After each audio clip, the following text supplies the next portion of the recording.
Did you see this embarrassing, shocking, and frustrating headline like I did?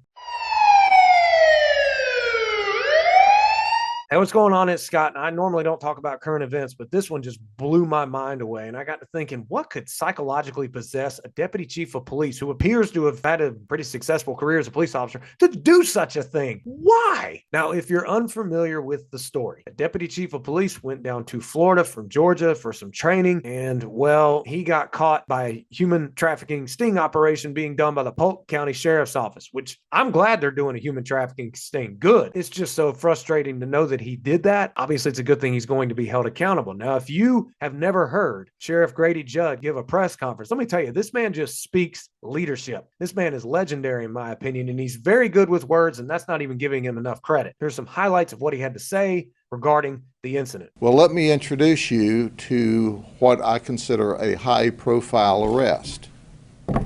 This is Deputy Chief Jason DePrima of the Cartersville Police Department. Let me say this clearly. I don't want you to miss it. Driving an unmarked vehicle that was normally assigned to the DEA task force.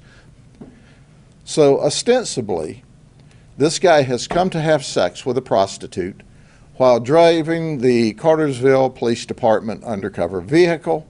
But newsflash, this is Jason DePrima, 49 years of age, his picture at the Polk County Jail. And it's like, what are you thinking? What are you thinking? He can write a book.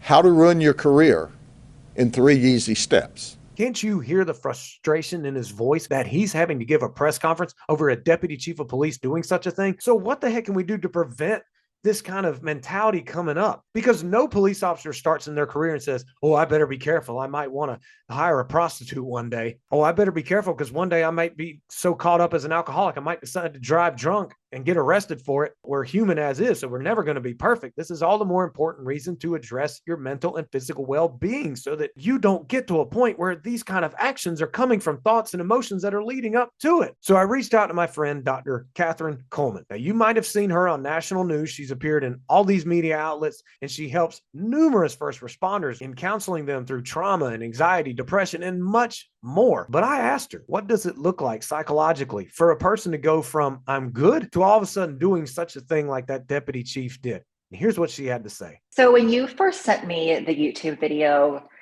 that just detailed everything, I mean, that was the first time I had heard of it. And I was so surprised at first, but I had a couple of thoughts as I was listening to the sheriff talk about the charges against it was the deputy chief, correct? Yes. And so first of all, like my head always first goes to trauma. Like I always think about like how trauma impacts the way that a person makes decisions, or the fact that like when officers experience trauma and they don't deal with it, sometimes they'll engage in kind of escapist behaviors where they'll drink too much, or maybe there'll be some infidelity. But certainly, I mean, hiring hookers could be part of that, right? So I always think about trauma, but that's not the only option here. Like that's not the only explanation. So I also was thinking about like, I guarantee you this is not the first time that he's done this, right? I mean, typically by the time a person gets caught, whether it's, picking up a prostitute or driving drunk, right? It's not the first time. They always say it's the first time, but it's never the first time. Right. But just like whenever anybody does any kind of illegal activity, right, there's boundary probing that occurs first. It kind of emboldens people. So whether you're shoplifting, right, you don't shoplift the first time you go into a store. You kind of take something off the shelf. You see if somebody's looking at you. Maybe you put it back. You see how close you can get to the door to see if anybody stops you. And I think the same thing goes with, maybe picking up a prostitute. Maybe it starts with strip clubs, and then that's not good enough for the adrenaline rush or the high anymore. And so you kind of keep escalating, your interest until you get those needs met. So that's also a thing. But I mean, and then there is a small chance that he just thinks that he's bigger than the law. I kind of doubt that. Like, I feel like it's more likely, a history of trauma and the job and kind of getting away with things that maybe he shouldn't have gotten away with, and being emboldened over time that led to this. And I appreciate you explaining that for those officers nationwide who were affected, because let's face it, when cops do stuff like this, it hurts our reputation so much. And Like I remember in 2020 when George Floyd was killed, it was the first time I was actually embarrassed to wear a police uniform the next day because what that officer who killed him, it was the horrific actions. So, I mean, how does an officer psychologically stay in the game, even though a deputy chief just made every officer across the country look awful? Well, I think that, people like you are doing a really good job at reminding the public that this is not what law enforcement looks like, that the vast majority are good officers and they make good decisions, and they operate under the highest integrity, and so we need to make sure that word gets out as much as we can. And so I know that we both try to do that as much as we possibly can. Oh yeah. But I think for officers, like you have to remember that, number one, you can't personalize it, that just because one person made a decision is not a reflection on you, but there's also an understanding that the general public will sometimes generalize, and it's up to officers to continue to put their best foot forward and to not take those comments personally and to rise above. She hit the nail on the head.